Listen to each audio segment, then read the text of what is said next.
À peine arrivé à la tête de la Fédération française de football, Philippe Diallo a peut-être commis sa première erreur en nommant la paire. Voici les détails dans la vidéo.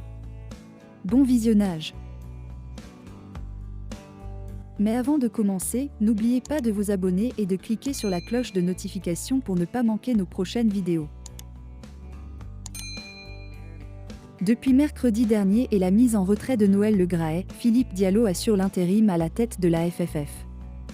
Alors que les conclusions de l'audit sont attendues d'ici la fin du mois et que NLG fait désormais l'objet d'une enquête pour harcèlement sexuel, le président de la 3F doit gérer un premier dossier chaud, nommer un directeur général par intérim, poste qu'il avait aussi récupéré après l'éviction de Florence Ardouin.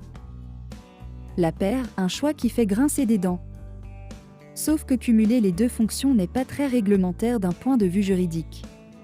Et selon l'équipe, son choix aurait fait grincer des dents au sein du COMEX mais aussi au sein du collège des présidents de district puisqu'il avait pour idée de confier cette responsabilité au directeur général adjoint, Jean Lapère. Mais sa proximité avec Florence Ardouin ne convainc absolument pas et ce choix ne plaît guère en interne. Diallo a commis sa première faute politique en choisissant Lapère, aurait même confié un élu au quotidien sportif. Autant dire que la gouvernance du football français n'a pas l'intention de faciliter les choses à son nouvel homme fort.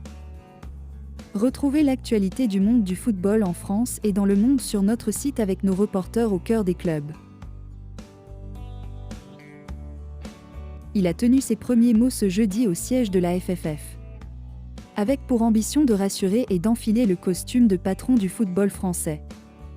Philippe Diallo, 59 ans, propulsé par intérim à la tête de la Fédération française de football, est un acteur de l'ombre mais fin connaisseur des arcanes du football depuis 3 décennies.